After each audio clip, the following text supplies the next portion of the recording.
The best way to predict the future is to create it. Time is precious. Time is money, and this is the time for Money Talk on Atlantic Television Network. Good day, viewers, and welcome to a fresh episode of ATN Business on Atlantic Television Network, right here in the city of Port Harcourt. This is the network's medium of bringing the happenings in the economic sector of society to our discerning viewers. This program is aimed at bringing to the doorstep of viewers the business, financial, and economic activities from all strata of society. Its deliveries are accentuated through the various stock exchanges across the world, news about government economic activities, private sector business activities, laced with expert opinions, stakeholders analyses, and correspondence reports. First, a look at the headlines on trade relations. LCCI, CFTC partner for 137th Canton Fair. On extortion, maritime transporters threaten strike in Lagos. On infrastructure, Kogi to end water scarcity, supply hits 2 million liters. And on power sector, youth inclusion innovation key to Nigeria's energy future reps aid. Also on infrastructure, Nigeria to host first raw materials summit, according to the RDC. And in Green Deal action plan, Nigeria seeks EU approval to import non-hazardous waste. Don't forget, we are open for advert placement, bookings, and commercials. You can connect with us on all our 18 socials on Facebook and YouTube, Atlantic Television Network, Instagram and TikTok, Atlantic TV Network 1, on Twitter, Atlantic TV Network. You can watch us live on our website at www.atlanticnetwork.tv. We'll take a short break, and when we return, we head straight into our stories. Do stay tuned.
Welcome back, and thank you for staying with us.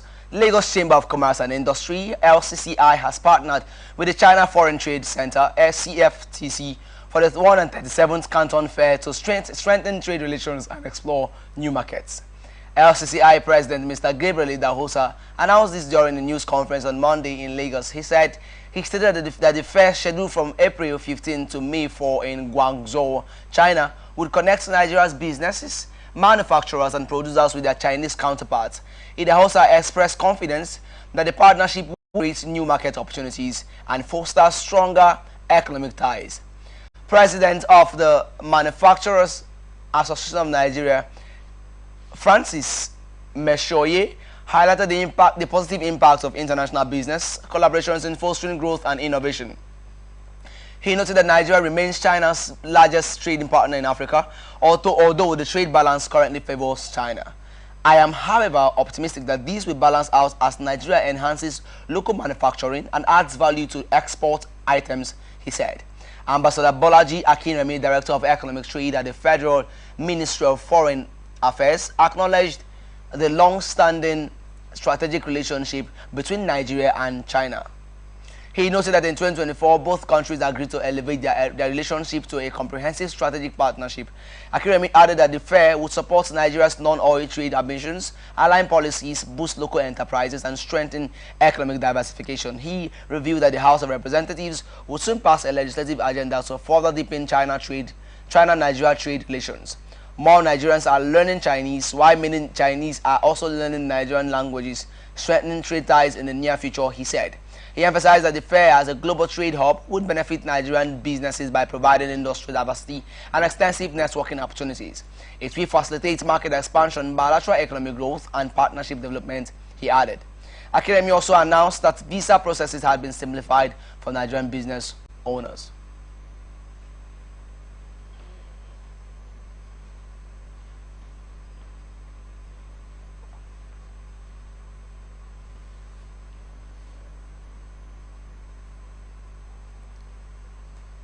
Association of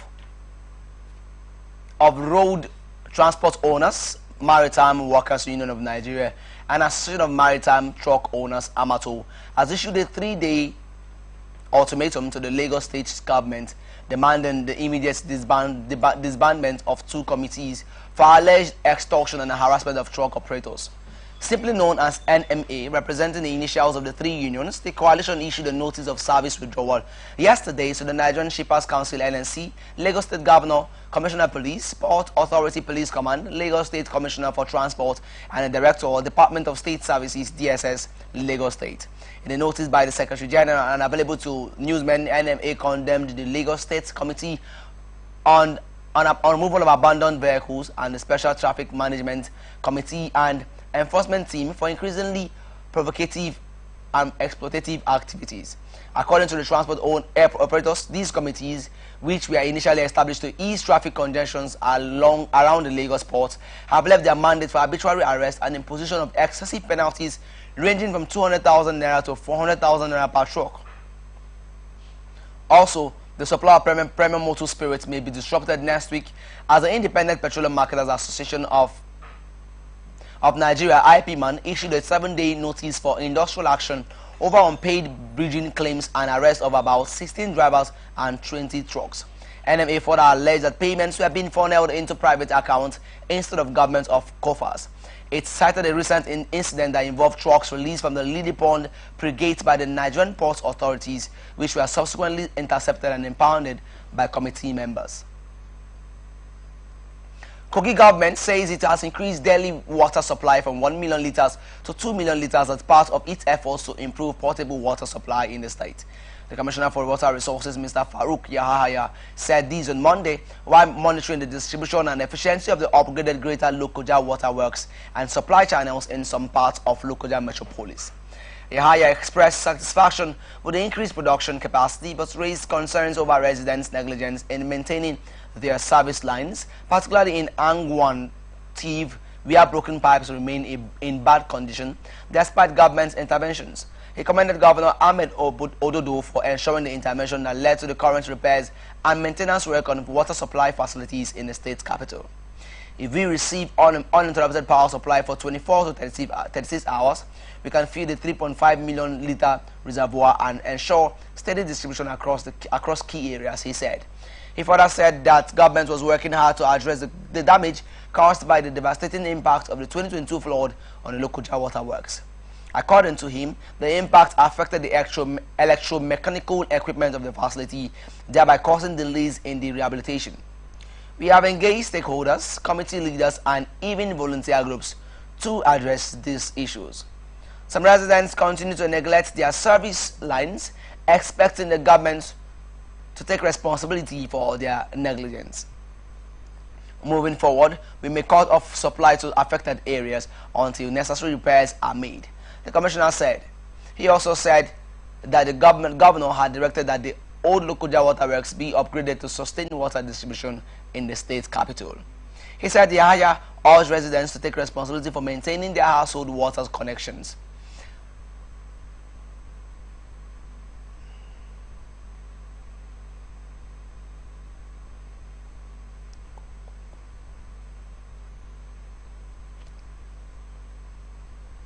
Organized private sector on Monday demanded a fresh review of the tax bills, particularly the proposed increase in the value-added tax, which he said would discourage investment in the economy.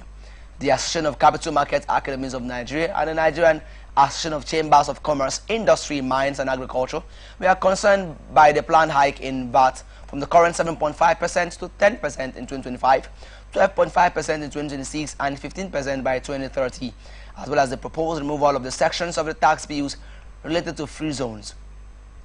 The OPS spoke on Monday during the commencement of the two-day public hearing on the tax reforms organized by the Senate Committee on Finance at the National Assembly Complex, Abuja.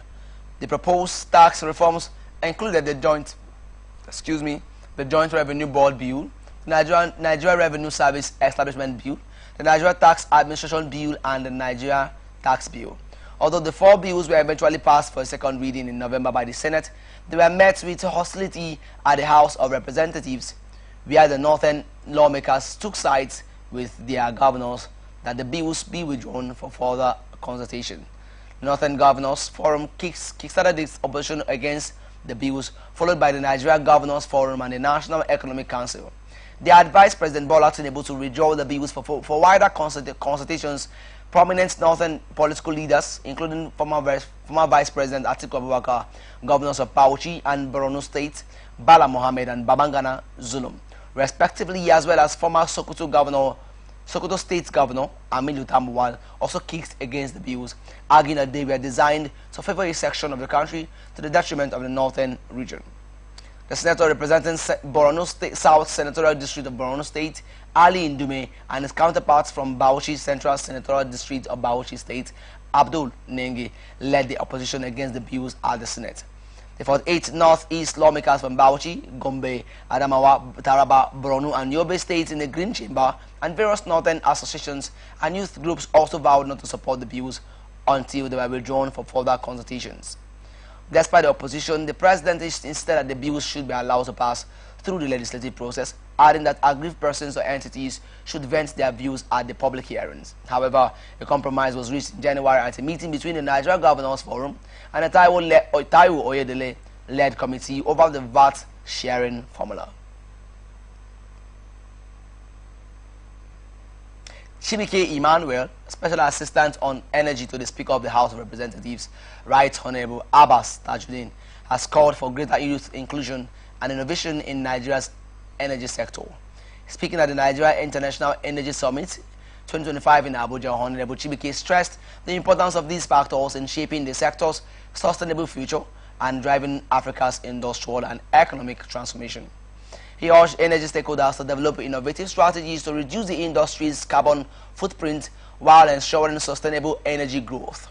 He specifically lauded NNPC Limited and First Exploration and Petroleum Development Company Limited for achieving a 96% reduction in routine flaring of associated gas from the Anyala OML 83 and Madu OML 85 fields. This remarkable feat is a testament to the positive strides we are making toward environmental sustainability and energy efficiency in Nigeria. It also highlights the importance of collaborative efforts in achieving our national energy objectives, Honorable Chibike stated. Chibike stressed the need for a more youth-inclusive approach, stating that the next generation must be actively involved in decision-making and innovation. Nigeria's energy future lies in the hands of young, dynamic minds. We must create platforms that encourage their participation in energy policies, research, and development, he added. He also relayed the support of the Speaker of the House of Representatives, Tajuddin, who he said is passionate about maximizing Nigeria's energy potential. The Speaker strongly believes in leveraging legislative support to drive investment, innovation, and sustainable practices in the energy sector. Chibike reaffirmed. Chibike reiterated the government's commitment to fostering an enabling environment for sustainable energy growth, youth empowerment, and global partnerships during the NIES 2025. He stressed the goal of securing Nigeria's leadership position in Africa's evolving energy landscape. Director General of the Raw Materials Research and Development Council, Professor Nnayelugo Martin Ike Munoso, has said that over 72 countries are expected to attend Nigeria's Raw first raw materials summit in 2025. Ike Munonso, who disclosed this at a press conference in Abuja yesterday, said the summit will address Nigeria's critical challenges through economic diversification and industrial growth strategies. He noted that regional collaboration would enhance Africa's position in the global raw materials market. He said the summit's theme, Shaping the Future of Africa's Resource Landscape, highlights the collective vision to leverage Africa's vast natural resource wealth for sustainable industrialization, economic diversification, and global competitiveness, he stressed. The Director General lamented that Africa is still struggling with industrial transformation and sustainable development despite holding a significant share of the world's raw materials. Regional collaboration will enhance Africa's position in the global raw materials market. It will also open investment opportunities in raw materials processing and infrastructure, as well as promote sustainable extraction and value addition techniques, Ike Munonso said. He said that the summit will create avenues for policy formulation and governance to foster responsible resource management and data-driven decision-making through the Raw Materials Information System. According to him, the program for the Africa Raw Materials Summit 2025 has been carefully designed to facilitate impactful discussions, knowledge sharing, and networking opportunities. The summit will bring together over 1,000 participants, including government officials, policymakers, industry players, investors, and researchers, to encourage the active participation of key stakeholders across all sectors and ensure a comprehensive approach to raw materials development. We're going to a quick break, and when we return, we continue with the rest of our stories. Do stay tuned.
Welcome back, and thank you for staying with us. And now on to the rest of our stories.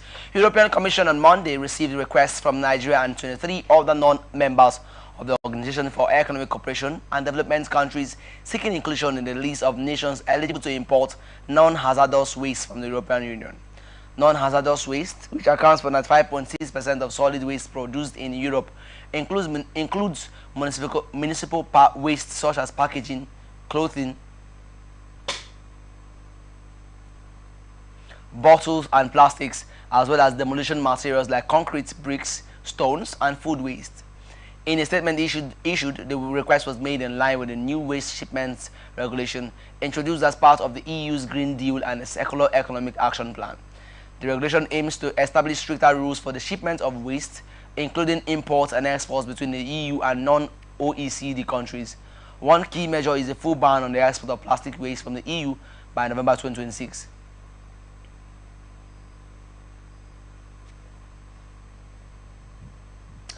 Countries applying for eligibility to import non-hazardous waste must demonstrate their ability to manage these materials in an environmentally sound manner with conditions that meet or exceed those of the EU. The European Commission requires detailed information from the applicants to assess their readiness for this responsibility.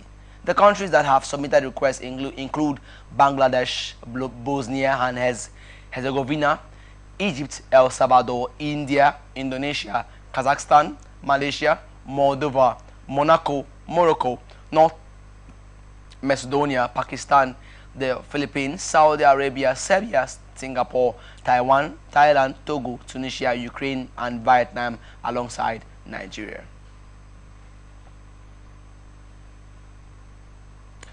Ongoing tax reforms will accelerate the economic growth of the country when it comes into operation.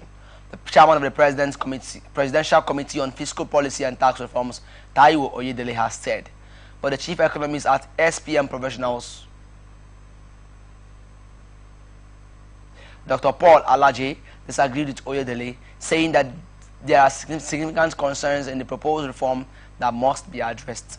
In the keynote at the yearly general meeting of the Finance Correspondents Association of Nigeria, FICAN, in Abuja, Oyedele argued that the reform offers a healthy gateway to accelerate economic growth and contribute to shared prosperity. He suggested broadening the country's tax base and enhancing tax compliance through the efforts of relevant authorities and stakeholders. Revenue mobilization for development through broadening the tax base and enhancing compliance is projected to significantly increase government's revenues, Oyedele said. He emphasized that the implementation of the reforms currently in the form of bills before the National Assembly, noting that the bills have the potential to lead to macroeconomic stability, revenue mobilization, and healthy fiscal balance. He also highlighted the improved tax to GDP ratio, enhanced credit rating, and lower cost of debts that could result from the reforms. The tax experts maintain that reaping the benefits of an efficient tax system does not depend on imposing more burdens on the people, but on ensuring compliance. Allowing tax evasion to persist is itself a disincentive to honest individuals who are doing their business and paying their taxes, he said. He further elaborated that the funds generated from taxes would provide the resources necessary for substantial government investment in critical infrastructure, healthcare, and education, and will serve as a foundation for economic growth in the future. Oyedele noted that exempting small businesses from the company income tax would alleviate financial pressure and encourage the growth of small and medium-sized enterprises, SMEs, which are crucial for job creation and innovation. He observed that a transparent and simplified tax reform would position Nigeria as a more enticing destination for both domestic and foreign investment, fostering industrial expansion and technological advancement. Former Governor of the Central Bank of Nigeria, Godwin Emefiele, has demanded the withdrawal of Justice Rahman Oshodi of the Lagos State Special Offences Court in Ikeja from his ongoing trial over alleged $4.5 billion and 2.8 billion naira fraud. Emefiele's legal team, led by Olalekan Ojo San, accused the judge of bias and urged him to recuse himself from further proceedings. The request was made during Monday's hearing at the Special Offences Court in Ikeja, Lagos. Justice Oshodi adjourned the matter till February 26, 2025 to rule on whether he will withdraw from the case. Emefiele is facing 19 counts bordering on abuse of office, receiving gratification,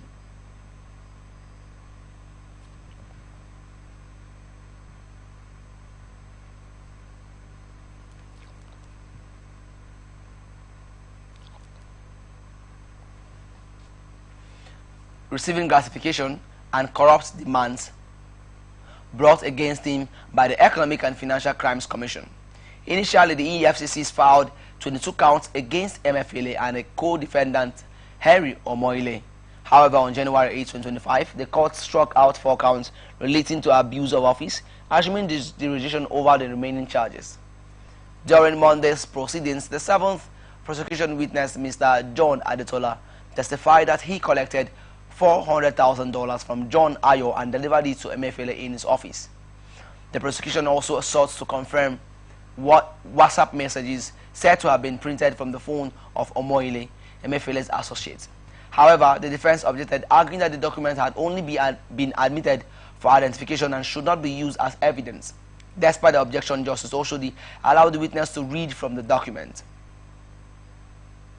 New investigation by the Platform to Protect Whistleblowers in Africa has uncovered that a former Nigerian National Security Advisor purchased a 127-acre horse farm in South Carolina in 2002 using questionable funds. According to the report published on February 24, 2025, at the time of the purchase, the ex-NSA was the head of the Nigerian Security Printing and Minting Company responsible for printing the nation's currency. The investigation, conducted in collaboration with the Organized Crime and Corruption Reporting Project, the Post and Courier in South Carolina, and the Houston Chronicle in Texas, reveals that the ex-NSA's wife applied for an American investor visa using the farm purchase as a basis. The report stated that in the application, she told U.S. officials that the funds came from a $1 million lobbying contract the ex-NSA allegedly secured as head of Nigeria's meant to influence officials in Ghana on behalf of the Texas oil company. The report added that the U.S. authorities rejected the visa application, citing concerns over the source of the funds, though no further action was taken against the farm.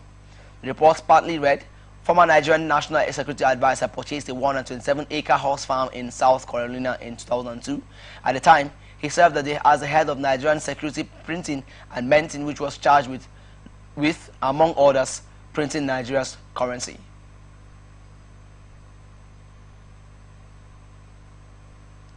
United Kingdom UK Foreign Commonwealth and Development Office has expressed readiness to leverage $204 million in private sector finance and investment into agriculture in Nigeria. Mrs. Adia, or the country representative for PropCom Plus, a program funded by the UK FCDO, disclosed this in Katsina on Monday during a stakeholders meeting. According to her, PropCom Plus is UK 8-year climate resilient agricultural market development program. It aims to support economic growth for smallholders and SMEs in conflict and climate-affected regions. We are improving the resilience of smallholders and small-scale entrepreneurs to climate change while increasing productivity and incomes, reducing greenhouse gas emissions, and maintaining natural ecosystems. The program, which runs from 2023 to 2030, supports climate resilience and sustainable agriculture and forestry that benefits people, the climate, and nature. It also aims to transform Nigeria's rural economy by addressing environmental, social, and economic challenges in the country's food and land use system, Ode said. Ode explained that the program will achieve these by increasing productivity, improving nutrition and food security, enhancing climate resilience, reducing emissions, and protecting nature. It will also help tackle some of Nigeria's underlying drivers of conflict and insecurity, supporting sustainable pro-poor, climate-resilient growth in selected rural markets. We work as a market facilitator, identifying constraints in market systems and enabling changes that help rural markets benefit poor and climate-vulnerable smallholders and entrepreneurs. PropCom Plus aims to increase the incomes and climate resilience of 3.79 million poor and vulnerable Nigerians, 50% of whom will be women. The program aims to support over 4 million people in adopting sustainable agricultural practices, while about 95 million euros was earmarked for the program, she added.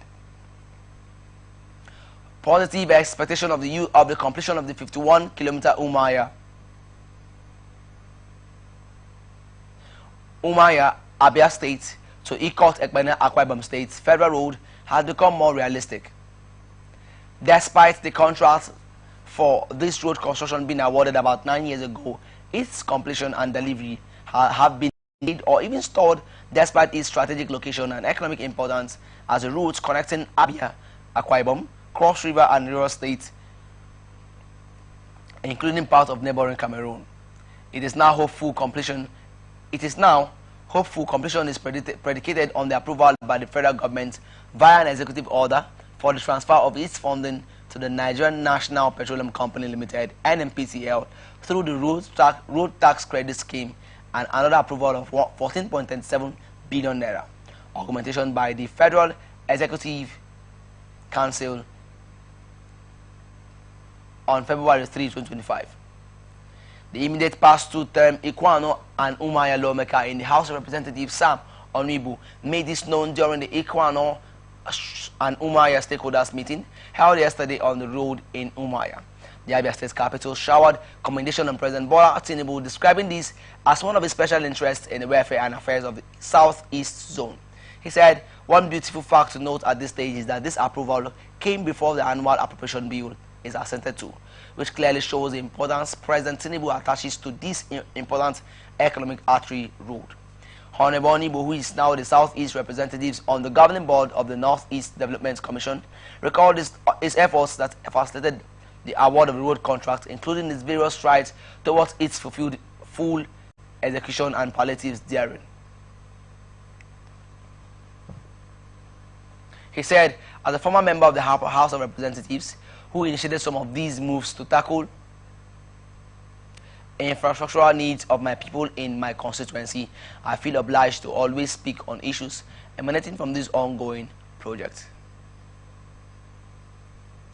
Director General of the National Orientation Agency, Larry Isha Onilu, at the weekend stated that President Bola Tinubu's administration is geared towards establishing a robust foundation for the nation's economy. Onilu urged Nigerians to appreciate Tinubu for his strategic approach and his aversion to temporary fixes, stating that many Nigerians may not immediately understand its positive impact. Addressing the media in Ilorin at the Nigeria Union of Journalists (NUJ) Kwara State's 46th Media Parliament, Onilu explained Tinubu's many successful policies while he was the governor in Lagos State. According to him, Tinubu is committed to natural and systematic solutions, unlike previous administrations, warning that failure to rebuild the economic structure could lead to catastrophic consequences. He elaborated on the impact of the government's decision to phase out subsidies, noting that it has resulted in significant revenue savings that have been reinvested into the economy. Previously, approximately 800 billion naira was allocated to states for distribution. However, with the removal of subsidies, an excess of 2.3 trillion naira has been disbursed to the states. This shift has led to improved debt management and a notable boost in the market activity. As a result, investors are increasingly interested in opportunities within Nigeria. Managing Director of National Derivatives Company, Bismarck Rwana, has expressed confidence in the Central Bank of Nigeria's foreign exchange policies, stating that they are yielding positive results and aligning the naira closer to its fair value. Rwana expressed his thoughts on the Global Business Report show on Arise TV on Monday. The naira has been strengthening across the official and parallel market in recent weeks. It disclosed Monday's trading at 1503.63 per dollar at the Nigerian foreign exchange market window and 1,500 naira per dollar at the parallel market. Rwana explained that the purchasing power parity analysis placed the fair value of the naira at 1,102.15 naira per dollar.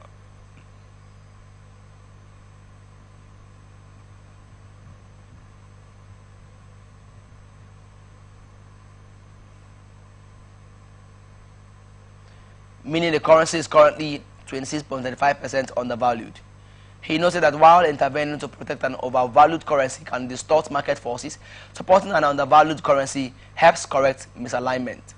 According to him, the CBN's interventions are bringing the naira back to its appropriate level. He said, what is the fair value of the naira? When you do the PPP analysis of the naira, it comes out at 1,102.15 naira per dollar. In other words, the naira is 26.35% undervalued. If you intervene to protect an overvalued currency, that is bad.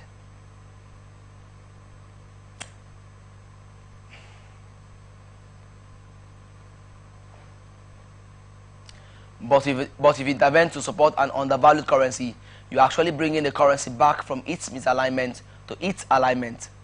So that is what the Central Bank of Nigeria is doing, and we applaud them. The big picture is these policies working, and are they for the good of the country? In our humble opinion, the policies are working. Why do we say that? Number one, the difference between the official and parallel market had dropped to less than 1%. It was as much as 10, 15 and 20%. The market and price discovery is efficient. We are no longer saying Aboki FX and blaming all those shadowy entities. 3. The balance of trade is now $18.6 billion. It is the highest level in a long time. The balance of trade is the difference between your exports and your imports. In other words, Nigerians are importing less and exporting more. Why? Because the exchange rate has moved against them. Also, there are policies to discourage import and encourage exports. He added that not only were the policies working, but that the market knew that import substitution was profitable.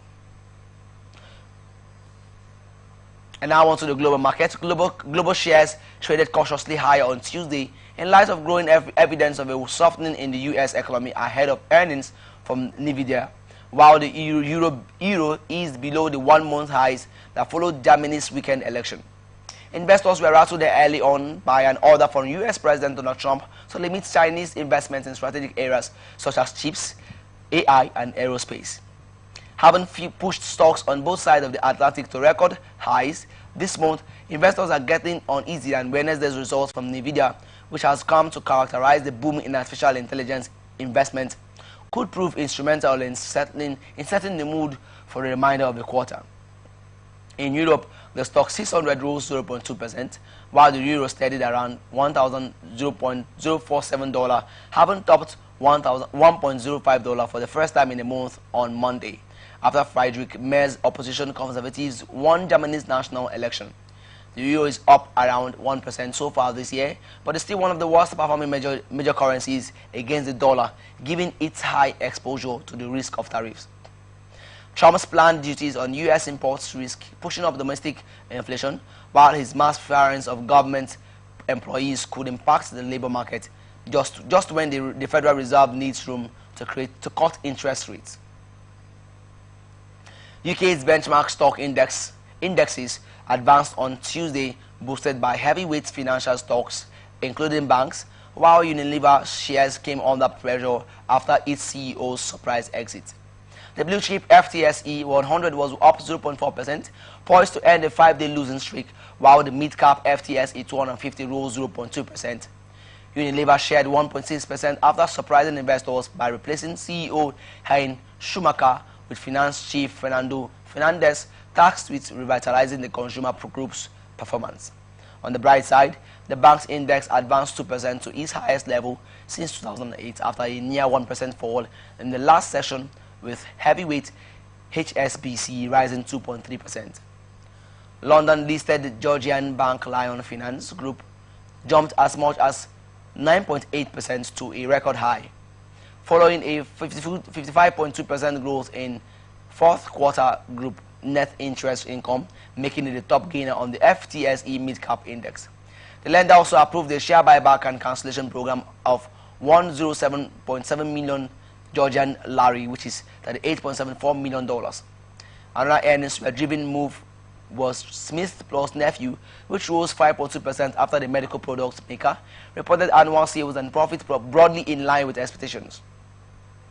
Wood Group extended gains up 4.8% after a 41.4% surge in the last session, when the struggling oilfield services and engineering firm received a fresh approach from Dubai-based Sidara about a possible takeover offer. Focus will now be on comments from Bank of England's chief economist, Hugh Peel, who is set to speak later in the day. India's benchmark indexes closed little changed on Tuesday after 5 days of losses, as investors stayed on the sidelines ahead of a local holiday and the monthly derivatives expiry. The Nifty 50 dipped a marginal 0.03% lower to end at 22,547.55. The BSE Sensex, however, edged 0.2% higher to close at 74,602.12. Nine of the 13 major sectors declined, while the mid-cap and small-cap indexes lost 0.4% and 0.6% respectively. India markets will be closed on Wednesday for a local holiday. The Nifty 50's Monthly derivatives contracts will expire on Thursday, which could trigger volatility as traders roll over their positions. Investors were likely on the sidelines as they do not want to keep any aggressive open positions with the market close on Wednesday. An F&O expiry on Thursday, said Vinod Nair, head of research at Georgette Financial Services. The Nifty and Sensex are down 14% and 13% from the record high levels hit in September, rattled by a slowdown in the economy and in corporate earnings, as well as rising foreign investor sales and global trade uncertainty. And this is where we wrap it up on this episode of 8 in Business. Before we go, another look at our major stories. LCCI, CFTC partner for 137th Canton Fair. Maritime transporters threaten strike in Lagos. Kogi to end water scarcity supply hits 2 million litres. Youth inclusion, innovation key to Nigeria's energy future, reps aid. Nigeria to host first raw materials summit. Nigeria seeks EU approval to import non-hazardous waste. Don't forget we're open for advertisements, bookings and commercials. You can connect with us on all our 18 socials on Facebook and YouTube, Atlantic Television Network, Instagram and TikTok, Atlantic TV Network 1 on Twitter, Atlantic TV Network. You can watch us live on our website at www.atlanticnetwork.tv. Peace and unity are the pathways to progress. I am Favor Chikwesri Michael. Thank you for watching.